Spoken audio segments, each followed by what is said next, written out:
자, 우리 뭐 이렇게 마스크를 다 쓰신 상태니까 오늘만 우리가 장갑을 이렇게 뭐 갖춰서 우리는 장갑을 계속 끼고 있는데, 이렇게 하세요. 이렇게 사람 보고 사랑합니다, 환영합니다, 그렇게 하시길 바랍니다.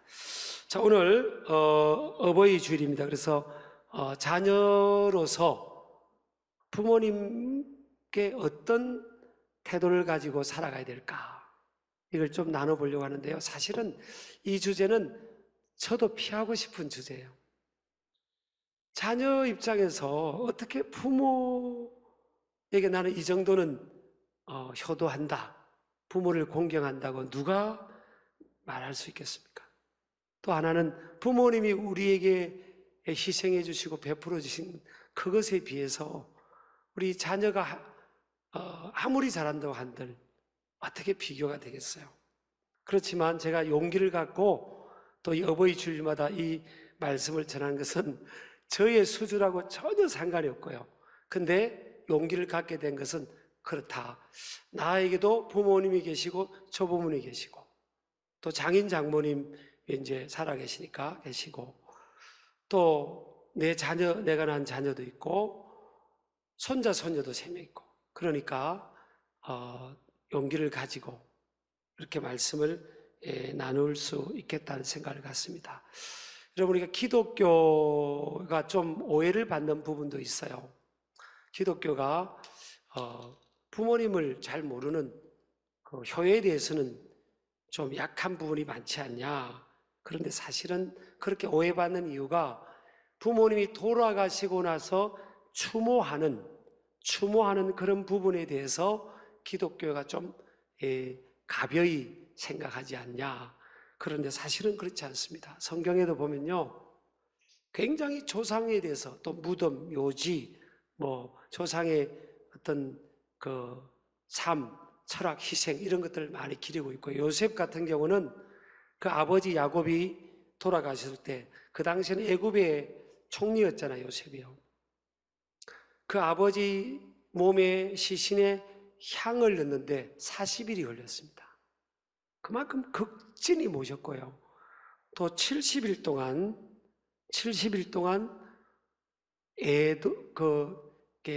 애도하는 기간을 가졌습니다. 애굽 전체 사람들이 애도하는 기간을 갖고요. 그 다음에 바로 왕의 허락을 받고 애굽에 있는 모든 신하, 원로와 신하들, 또 기병대들, 병마들이 다 이스라엘 땅으로 갔습니다. 그리고 이스라엘 땅 헤브론, 그 믿음의 조상 그 할아버지가 야곱에게는 할아버지고 요셉에게는 정조 할아버지죠. 그 할아버지가 묻혔던 막벨라 굴이 있는 그 헤브론 땅에 가서 이 아버지, 요셉에게는 자기 아버지잖아요, 야곱을 이제 안장을 하는데 7일간의 애도의 기간을 갖습니다. 그러니까 이 애도하는, 추모하는 방법이 좀 다른 거예요. 방법이, 우리가 기독교도 보면 다 추도 제사, 추모 예배, 추조모 제사를 다 갖잖아요. 근데 이제 돌아간 조상 앞에 그걸 쓰고, 그리고 거기에 절을 하면 돌아가신 조상이 그 와가지고 차려놓은 상의 음식을 대신 먹는다. 그건 믿지 않는 거죠. 돌아가신 분이 돌아온다는 걸 믿지 않는 거고, 돌아가신 분을 기리면서 우리도 음식을 대부분 그 추도일 때는 음식을 준비해서 차려놓지 않고 옆에 놨고 같이 예배하고 또 그분의 좋은 점들을 덕담도 나누고 그렇게 하고, 그 다음에 또 준비한 음식을 가족끼리 서로 나누고 이런 거지. 이제 유교식이나 전통적 재래의식은 우리가 절을 하면 돌아가신 그분이 영으로 돌아와가지고 우리가 차려놓은 음식을 드신다, 그렇게 알고 있잖아요. 우리는 이제 돌아가신 분이 돌아온다고 생각을 하진 않잖아요.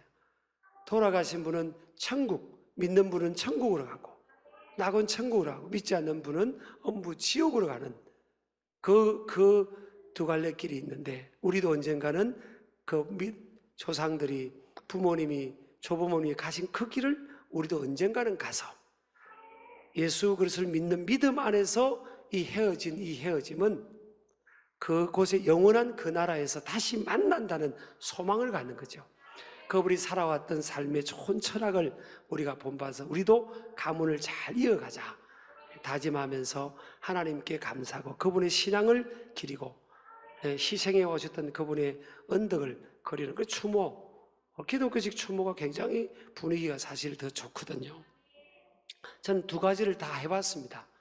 제가 아주 어렸을 때는 우리 교회, 우리 집안도 유교식, 불교식 이렇게 하던 그런 상황이었기 때문에, 근데 기독교식이 훨씬 좋았어요.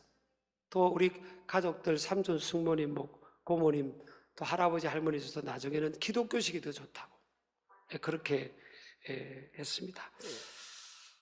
그러나 이 기독교는요, 뭘 강조하는가 하면 부모에 대해서 이 신구약 성경이 제가 일일이 찾아보니까 75번을 부모에 대해서 강조를 하고 언급을 하고 있어요.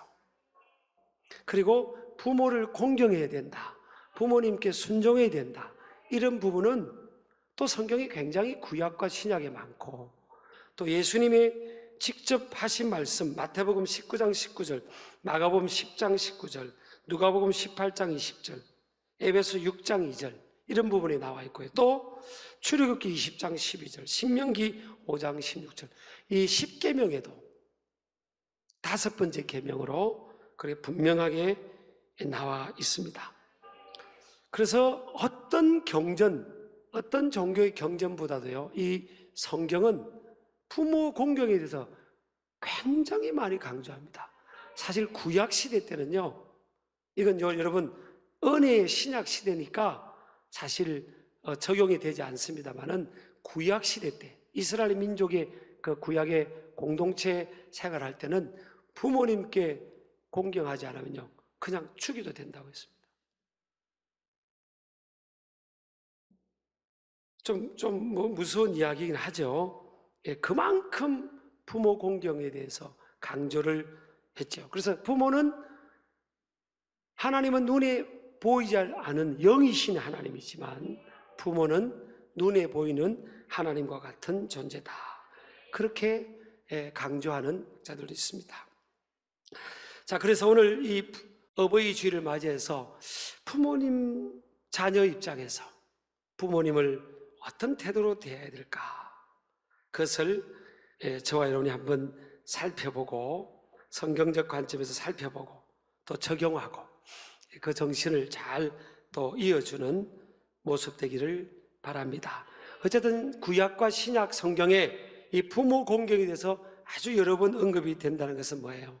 부모 공경은 하나님의 지대한 관심의 영역이고, 하나님께서 뭐 한다고요? 기뻐하시는 일이라. 부모 공경하는 것은 하나님이 기뻐하신 일이라고 골로새서 3장 20절에 나와 있습니다.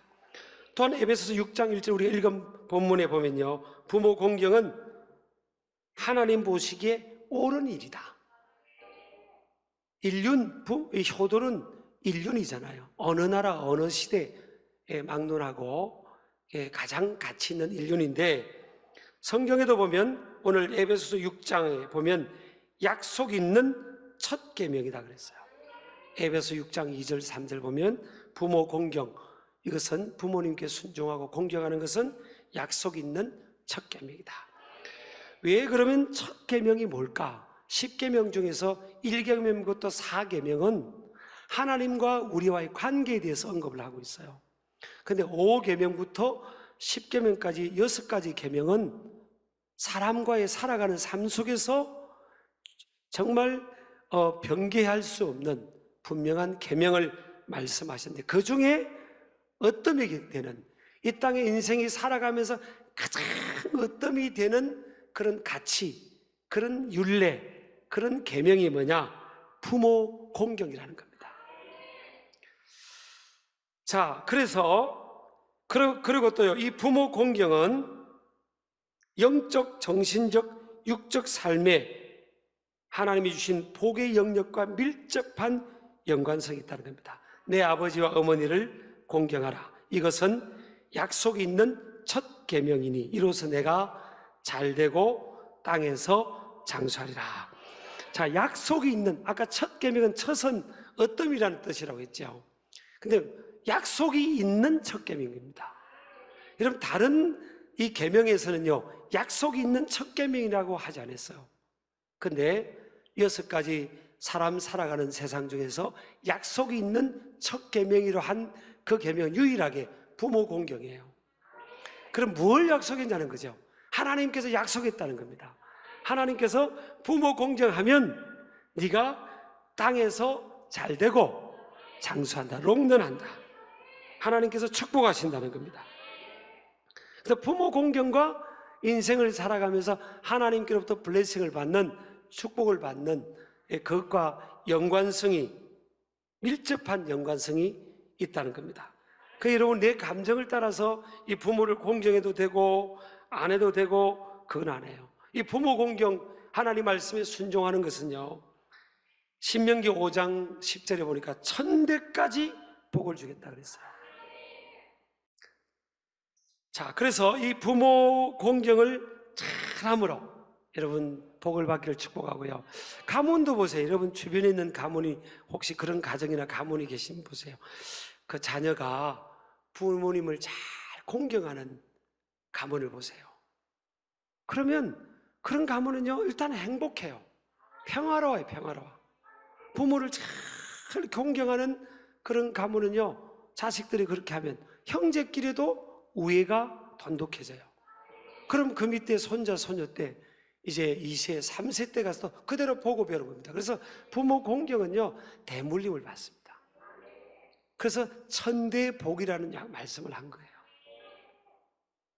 내가 힘들어도 부모님을 모시면 자녀들이 그걸 봐요. 그리고 그대로 하는 겁니다. 그게 그 가문의 전통이 되고 또 하나님께서 그렇게 약속하는 거죠. 그래서 부모 공경은 내가 해도 되는 옵션, 해도 되고 안 해도 되는 옵션이 아니에요. 영어로 하면 오블리게이션입니다. 의무사항이고요. 성경은 부모 공경의 만큼은 이게 권면을 하지 않고 있어요. 명령형으로. 뭐 선택의 상황이 아닙니다. 하나님의 그냥 절대적인 명령으로 말씀을 하면서 이 부모 공경이 우리의 삶의 이 현장뿐만 아니라 장수, 영원까지 연결이 돼서 하나님께서 그렇게 축복을 약속하고 있다는 겁니다. 그러니까 여러분, 지혜로운 사람은요, 부모 공경해야 됩니다. 우리 성경에 보면 이 예수님에게는 12제자가 있었잖아요. 근데 예수님이 12제자 중에 예수님이 잡히시니까 제자들이 다 도망을 갔어요. 근데 한 제자가 도망을 못 간 것 같아. 그 제자가 누군가 하면요, 요한이었습니다. 요한. 예수님께서 골고다 언덕에 그 십자가, 나무 십자가에 매달려 계시는데 예수님께서 운명하시기 전에 7마디 말씀을 했잖아요.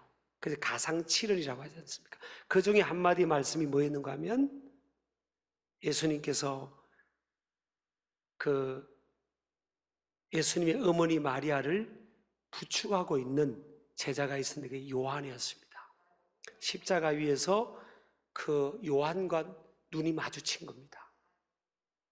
예수님의 제자였던 요한은 왜 도망을 못 가느냐? 예수님의 어머니 마리아가 감당이 안 되지 않습니까?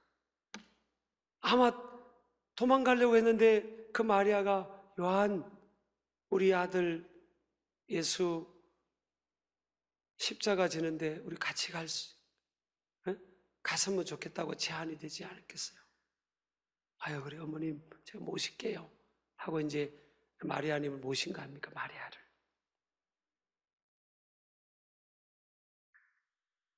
아니 12제자가 있는데 하필 요한이 선택이 된 거예요. 근데 예수님께서 그 요한에게 요한아, 이제부터 네 옆에 있는 그 여인은 네 어머니다.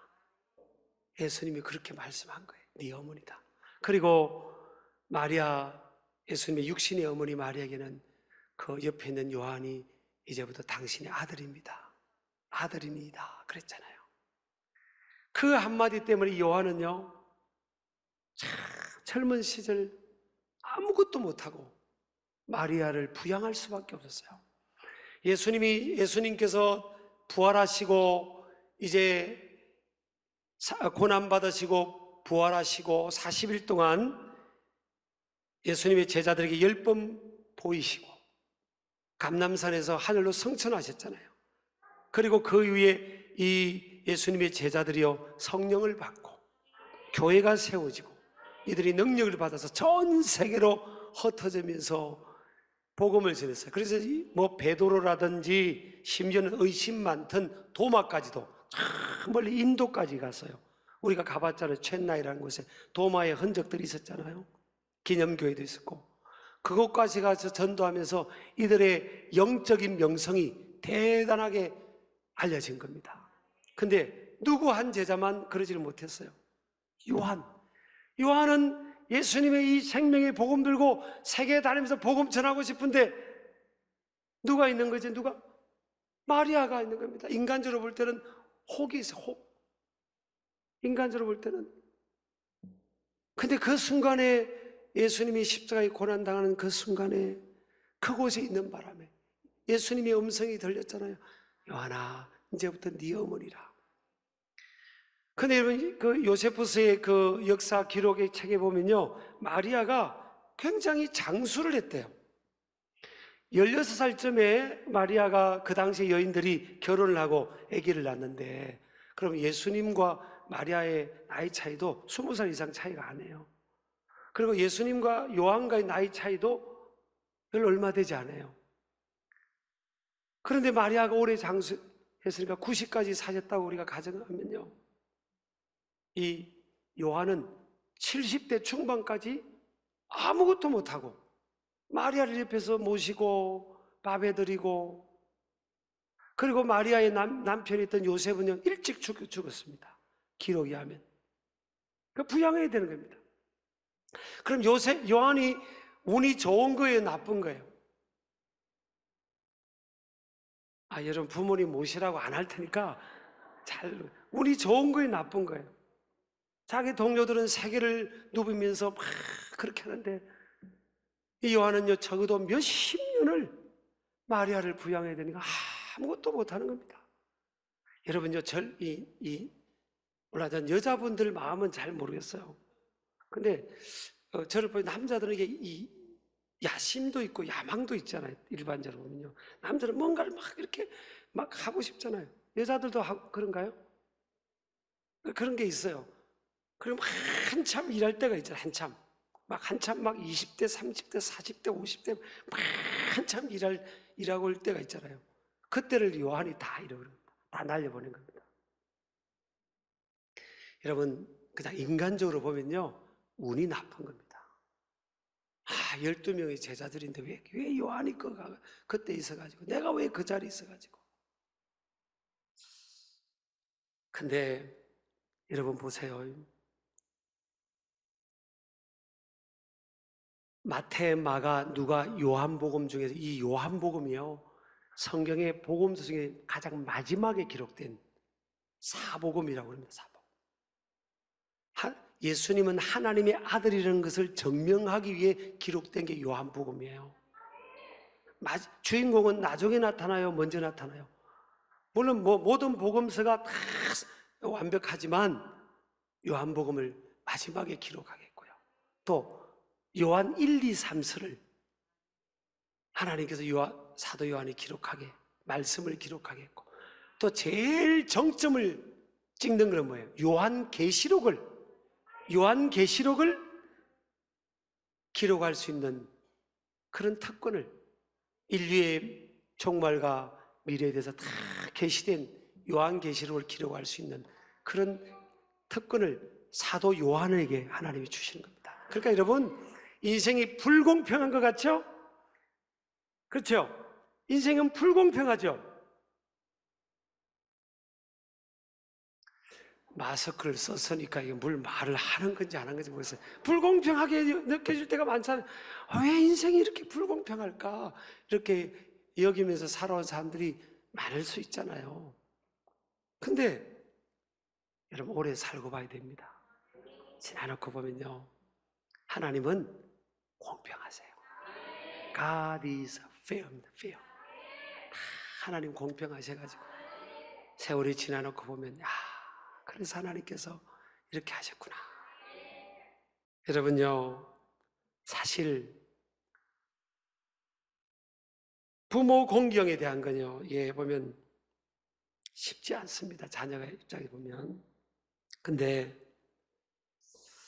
이 부모님께 말씀에 순종한다는 게 뭔가 하면 귀를 기울이다, 경청하다 그거예요. 행위 전에 더 중요한 게 뭔가 하면 듣는 겁니다.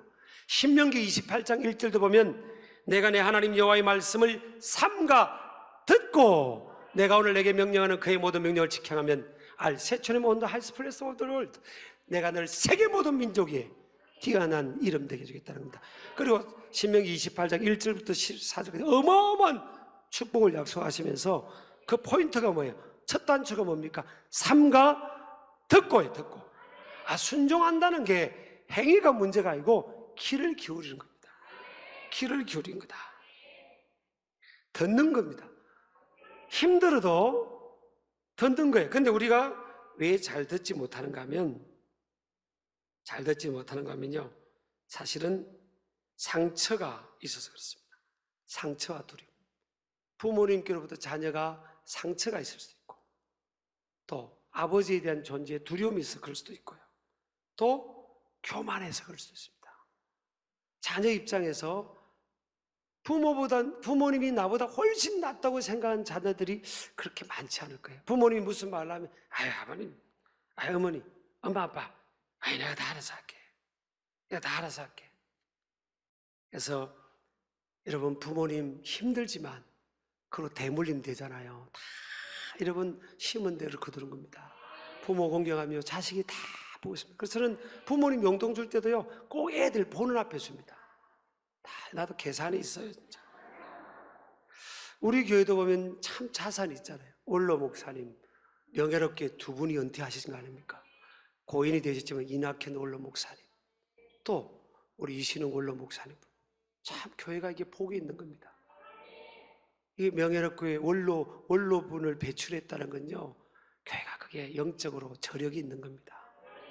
저력이 있는 겁니다. 근데 우리 원로 목사님도, 오늘 원로 목사님들 설교하려고 그런 게 아닌데 우리 교회가 더 복받아야 되니까 원로 목사님도 사실 제가 좀 어렵습니다. 저도. 나이 차이가 나는데 안 어렵겠습니까? 제가 어깨도 보고 목사님 이렇게 할 사람입니까? 저도 어려워요. 근데 아주 자주 만나지 못하지만 마음으로 제가 기도도 해드리고요. 또 이렇게 합니다. 축복합니다. 축복. 또 이덕실 원로 목사님 사모님 이제 혼자 되신데 그분도 기도해드리고. 자, 그런 분들이 축복해줄 때 우리 교회가 더 앞으로 잘 될 거잖아요. 여러분, 교회라는 것은 소우주. 연세가 많으신 분부터 저 갓난아이까지 이렇게 조화를 이루는데요. 우리가 좀 나이가 적은 분들은요, 어르신 보면 다 이렇게 공경하고 교회가 그런 복을 받습니다. 우리 아멘 하시기 바랍니다. 아멘이죠? 저도 그렇게 해서 저도 앞으로 더 복 받으려고 그럽니다. 옆 사람 인사합시다. 복 받읍시다. 자, 그렇게 되기를 주의 이름으로 축복합니다. 축복. 그래서 저도 잘 이렇게 하려고 그럽니다. 선배님들이 어르신들 잘 모시고요. 잘 모셔보세요. 그런 사람이 안 되는 법이 없어요. 안 되는 법이 없어요. 이번에도 우리가 오늘 마치고 지역사회 이제 열흘 동안 섬기는데 우리 교회가 안 되겠습니까? 액수는 많지 않아도 1억 한 몇천 이렇게 예산을 세워서 이렇게 섬기는데 그럼 하나님이 그거 안 주시겠습니까? 안 주시겠습니까? 여러분, 저도 계산이 있습니다. 저분이 다 주실 거예요. 그 이상으로. 그런 믿음으로 사시고요. 오늘 어버이 주일이니까 어버이 떠나갈 수 있잖아요. 우리 곁을 계시면 잘 그냥 사명이라 생각하고 잘 모시고요. 제일 중요한 그냥 덜어드리는 겁니다. 그냥 덜어드립니다. 그렇게 우리 신길 가족들은 다 섬기고 부모님들 잘 섬기고 어르신들 잘 섬기고 그래서 이 땅에서도 잘 되고 영원까지 잘 되는 모습 되기를 주의 이름으로 축복합니다.